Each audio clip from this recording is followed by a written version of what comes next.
What's up, fam? This is Mr. Kelly with Good of the Hood, talking about anything and everything that impacts the culture. And today I have a very special guest, one that I feel has had a huge impact on the culture, and that is Nate Boyer, former Seattle Seahawk, which I just learned, and Green Beret. So first and foremost, I want to thank you for your service that you've had for the country. I want to thank you for coming on the show. And I also want to thank you for actually taking a stand with Kapernick and going public with the whole ordeal, just because I feel that had you not have done that, things are already crazy, but I think had you not have done that, I think it actually would have been, it could have potentially even been worse, just because of who you are and what you've done for the country and your whole involvement. I just want to thank you for even taking a stand on, with him. I think that's very important.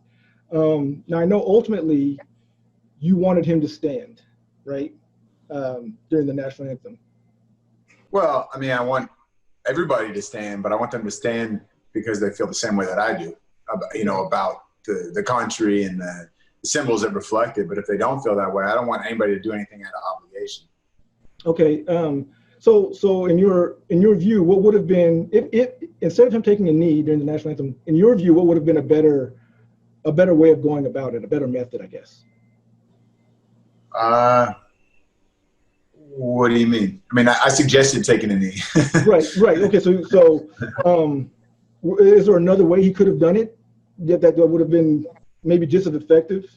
Done what though? Like, what do you mean? Voicing your opinion or protesting during the anthem? Protest, because I've heard people say that he should have done it. If he's going to take a knee, he should have done it before or after the national anthem. But then, what would be the point of taking a knee though? That wouldn't even make sense. And do you know what I mean? Too. I just wanted to see if you had maybe another method that he could have done or another way he could have gone about that. No, I mean, like he chose the time of the national anthem, like during that song. So if that's if that's the time he chose, like to me it doesn't make sense to say why don't you do it at a different time, because right. The point of a protest is not supposed to be comfortable and easy. Right. Protest. So I mean that's when he chose to do it. I didn't tell him you should protest during the national anthem. I don't want people to do that. But sure. If that's how they feel, and they feel that that song and the symbols of this country aren't representative of what America's supposed to be about, and they're not inspired to do those things, then I mean they shouldn't do them if that's how they feel. You know what I mean? When people were saying that it was disrespecting the military, do you think it would have been received differently if, say, he was taking a knee for veterans' rights or something like that? Absolutely. Yeah, it definitely would have. There still would have been people upset probably, but it absolutely would have been a different conversation. And I actually kind of suggested that to him, but it was probably a little ignorant on my behalf at the time to say that. But, when we had a conversation, our first conversation, he mentioned, he talked about veterans' rights and the fact that, people are, there's a lot of generalizations and assumptions made about the veteran experience, and they put us in these categories of like, you're either a hero or you're just completely broken. He understood all that stuff, and I said, well, I mean, maybe if when you spoke out, you said, you mentioned those issues as well, it might help people that aren't listening right now to maybe listen. Sure. And that was probably an ignorant thing for me to suggest, because it would have taken away from what he was speaking out about what he's speaking about. He's speaking out about something very specific, in the sense of racial inequality and police brutality, really. And so when we start bringing in veteran issues, then it's like, well, then we should bring in LGBTQT issues and then these other issues, and it's like, then it it gets diluted, what he's talking about. So I wasn't thinking of that at the time. That was just a suggestion, but he didn't do that, and it was probably the right move.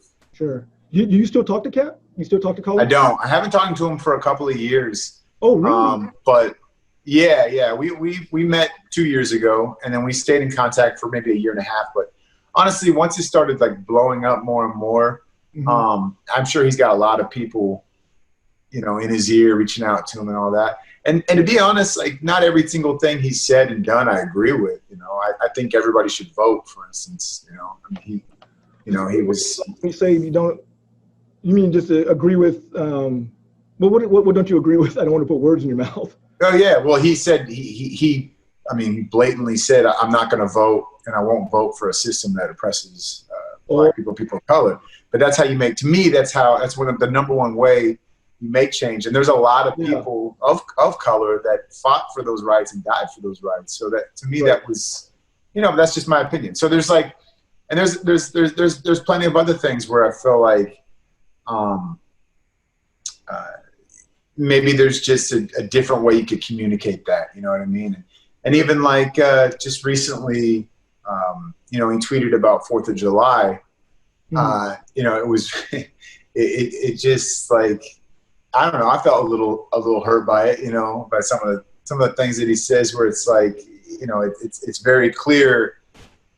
It seems very clear at times that, well, I don't know if it's very clear, but it just seems at times that anything that's sort of white culture related is just, you know, evil in his eyes and bad. And oh wow, so okay. I don't know if I agree with that. You know. No, I must have missed that tweet. I'll have to research. Oh yeah, it was pretty big. I mean, it's all good. It just was, you know, he said like, why would I celebrate? I'm not going to quote it because I don't know it exactly offhand, but you know, it said stuff like, you know, you have enslaved us, you have done these things, you know. And when I read something like that, especially today, I think, well, I didn't enslave anybody. I haven't done that. So, you know what I mean? Sure, and you haven't been enslaved personally, and I'm not defending the past for sure. And there's still a lot of inequality and things that need to change at this point. Right. But at the same time, it just felt like, it felt a little, I guess, insensitive in some ways to like, you know, because there's a lot of people out there that have white skin that are right there with you fighting for these things and don't believe in that stuff and aren't proud of the past. You know what I mean? And because we celebrate 4th of July, it doesn't mean we're celebrating slavery. Do you know what I mean? Sure. Yeah. No, absolutely. I mean, I actually come from a military family myself. I never served. My father did. My grandfather retired. My father-in-law, the whole nine. I appreciate that, man. I might be a little skewed. Some of my viewers may even say I'm a little skewed in that, because in that regard, I can see it from both ends, from both sides. Have you had any? And I'm in no way defending people's. You know, people do have a right. Sure. Even if they're white supremacists, they have white supremacists. They do have a right to say things, right? But I'm not defending what they say. You know what I mean? I'm not defending to be able to say. Yeah, but they have a right to say those things, and I'm not trying to like, you know, hold it down for you know. Yeah. No, I get you. You're definitely not co-signing their movement for sure. Yeah, but at the same time, like, there's just a lot of people that I think are more in the middle, like I feel, right? Where it's like, no, yeah, I would say the majority of the population's in the middle. Yeah, exactly. I mean, you have people that and I'm not sure if you know if Colin really is at all, and that's okay. That's totally okay. It's just, you know, I know he's growing and developing and changing just as we all are. But you know, so part of that. So there's the part of it's that like I completely, you know, respect him, and he's a good dude. From every encounter I've ever had with him, he's a very genuine, very good dude, and all that. And like I said, I know he has a lot of people in his ear and a lot of, you know, things going on and whatnot. You know, I mean, I would appreciate if we still were in contact, or if I knew he was still sort of talking to people that have a bit of a different perspective. You know, I'm not sure if that's happening right now. I hope it is. Well, speaking on different perspectives, have you had any feedback from the current administration or previous presidents? You know, whether it's Obama or Bush or anything like that. No, I mean, I've met President Bush. I've never met President Obama or President Trump. No, I haven't had any feedback, directly from them really. It's I don't know if I'd want any feedback from President Trump, to be completely honest. It's an election year. Somebody might be giving you a call. Well, I've had that happen before. People from political camps, sure, wanted me to be involved with, and I'm just like, I don't want to be involved with the political stuff. Politics yourself? No, not at all. No. Mayor, governor. I'm not a big advocate for the two-party system. I think it's dangerous. I agree. And divisive, and it's part of the big problem here. When we've got that, and then the media trying to keep up with social media and how divisive that is. Now the mainstream media is trying to keep up with it, so everything becomes more inflammatory from them, and we don't get to listen to people. I always reference this. Before I even met with Kaepernick, his first longer interview in the locker room after the story broke and that he was sitting on the bench in protest of police brutality and racial inequality. He had an 18-minute long interview, and if you listen to that whole interview, it's actually very reasonable. Pretty much everything he's saying, and people ask him questions about the military, and he answers them in I think a very respectable way. But we never hear that full interview. We hear like a soundbite. Or we see the pig socks. The socks with cops dressed like pigs, or the Fidel Castro shirt. Right. Or him saying, "I'm not going to vote," or whatever, stuff like that. Right. I'm a victim of it as well, because when I see those things, they affect me. You know what I mean? And they make me question things. They make me upset, or they make me hurt. They hurt me. Right. But it's not everything he has to say, and that's just that's the choice of the media to put out certain things and not put out the whole thing. Sure. I think something that you said actually in an interview that I watched that kind of struck me. It was something to the effect of, I haven't walked in his shoes, just like he hasn't walked in my boots. But I'm willing to listen to the man, hear him out, and hear his perspective. And I think the way that you said that, and when you said that, I was like, man, that's a real good way of putting it. Because the media was trying to pit the movement against the military. And the whole thing that it wasn't that's just saying that was big. That's generalizing. We talk about that a lot in society today. Stereotyping, generalizations, painting broad strokes. They do that to people in the military all the time in uniform. They assume because we all wear camouflage and we all took the same oath to defend the Constitution, which, by the way, that is exactly what we fought to defend, the First Amendment, which is freedom of speech. And that's what when we take the oath, we literally say that. But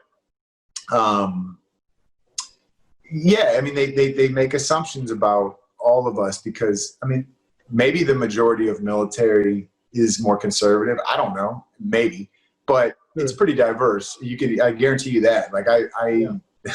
There's people with all kinds of opinions and religions and skin colors and sexual orientations, all that. The military is full of everything. Sure. And for the most part, we're able to put that stuff aside and work together towards a common goal. Much like on a football field with the players, in the locker room, aside from the gender differences, everything else, we are across the board, different people, from different outlooks and opinions, and we're able to work together. So I assume, kind of changing gears a little bit, I assume you've seen the video, that's kind of was the straw that broke the camel's back, I would say, for where we are now, the George Floyd video. Have you seen that? Yeah, of course. So what are from what you saw, what are your thoughts? What are your thoughts, I guess, pertaining to that video? That's literally. I think it's pretty clear. What the protest is about. It's very disrespectful and disgusting, and inhumane is a good word. That's just the fact that the idea that that's an acceptable form of policing by some departments or by some individuals. Right. or justified is pretty bad. And that's something that I hope will change across the nation because of that video and because of what happened subsequently. Have you, and yeah, sorry, have you with your platform and kind of since you've kind of entered into the even though it was several years ago, even kind of entered into the movement, have you reached out to any of the victims, not necessarily with George Floyd, but with with anybody that's been impacted by police brutality or their families or anything? Yeah, I've had several discussions with different family members. I can't think of his name right now, which is embarrassing, but I got to meet with Trayvon Martin's attorney, and he's represented many people since then. He may have represented Breonna Taylor or George Floyd's family as well. I don't want to quote that though because I don't exactly know, but and so that was pretty cool. I actually got to speak at a National Bar Association, which is essentially an organization of a lot of African American lawyers across the country, down in New Orleans, and and he was there, and so that was really cool, and so yeah, I mean, it's like anybody that loses, as I can only imagine, anybody that loses a child, a husband, a wife, a father, a mother, right.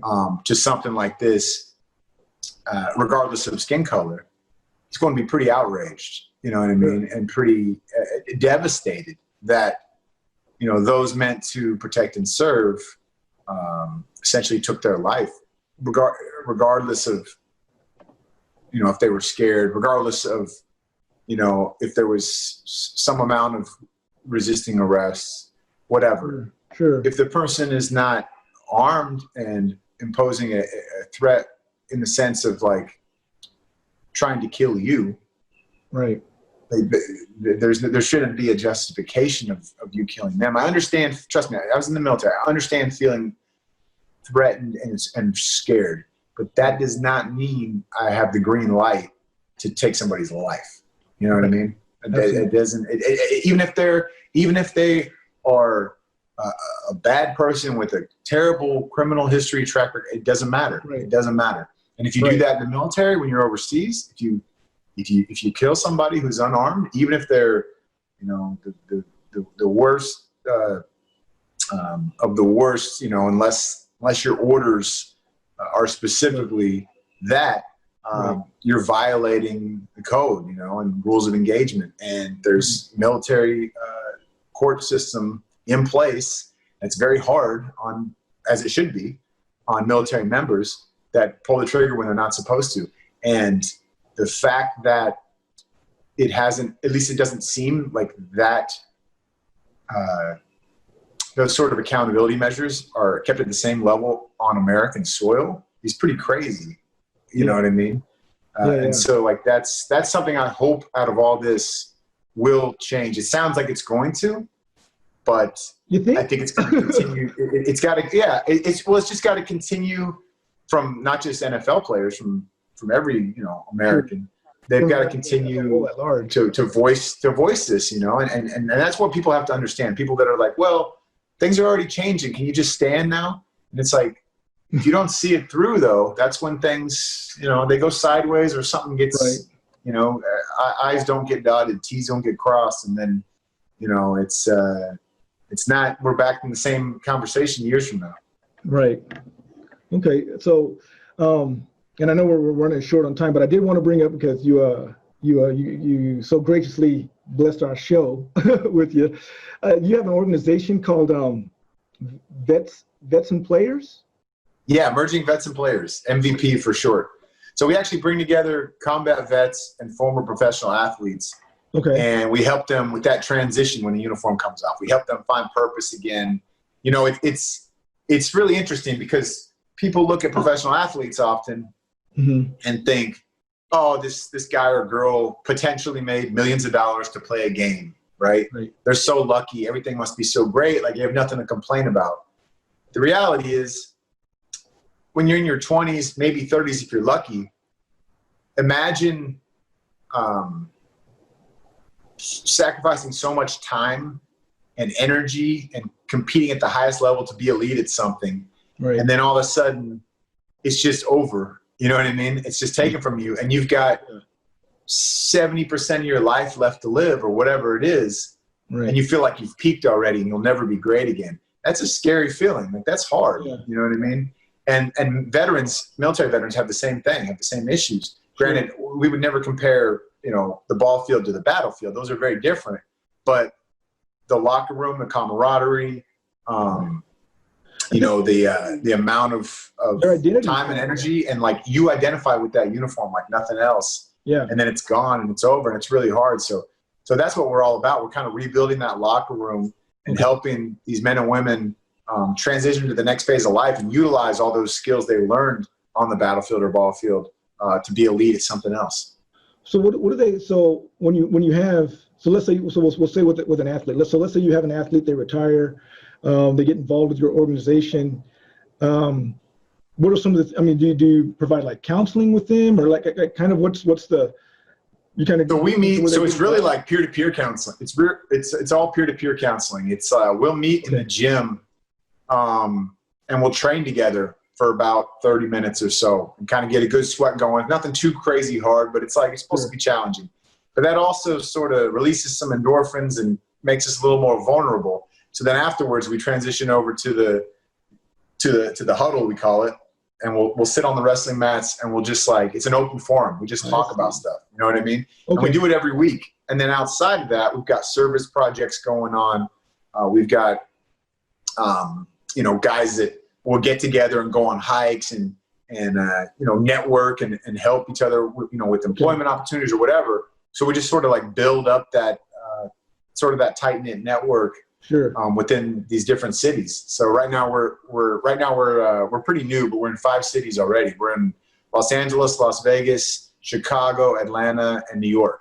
Oh, wow. And yeah, and so we're going to continue to expand. I mean, we got slowed down a bit, as everybody did in the country in 2020 with what's going on. But, you know, we've had our sights set on San Diego and Seattle and Dallas. Okay. And I see your Cowboys hat there. So we'll I don't know. Team, but that's a whole nother conversation. Yeah, it's an ugly logo, but I hear you. Oh, my goodness. Who's your team? I'm a Niner fan. Oh, my goodness. Okay. Yeah. How convenient. Yeah. back when Deion was great. Oh, my goodness. Hey, Deion is still the man, though. Deion is still is still the man. He can still beat probably half the NFL backpedaling a 40. Yeah. For sure. One last question. What is one question that I should have asked that I probably didn't?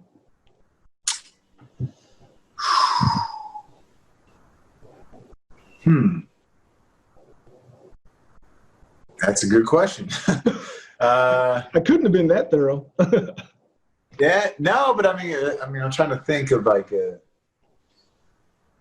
So let me ask you this: What's next on the horizon for Nate Boyer? What's next on the horizon? So I want to have my own production company. I want to make movies. You know what I mean? And I'm already starting to do that at a very modest level.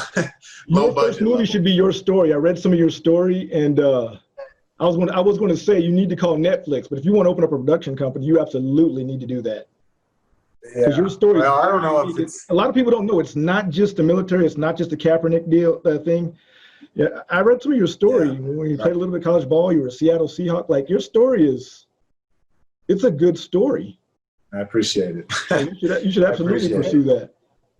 So yeah, maybe down the road. I want to. That one's. I feel like someone else. I would support it, but I feel like someone else probably needs to do that one. I don't know. I'll leave out all the juicy stuff, you know, because it's me. So, you know, it wouldn't be very exciting to watch. I'm here if you need an extra. All right. Hey, it, Mr. Boyer, I absolutely appreciate your time. I appreciate you coming on. And if it's okay with you, I'll put a link when we finally do post. I'll put a link to your veteransandplayers.org. That'd be great. Yeah, vetsandplayers.org. Yep. Okay, awesome. All right, sir. Awesome. Well, I know you're busy. I thank you for your time, and you have a good one. You too, brother. Thank you very much. All right, thank you, sir.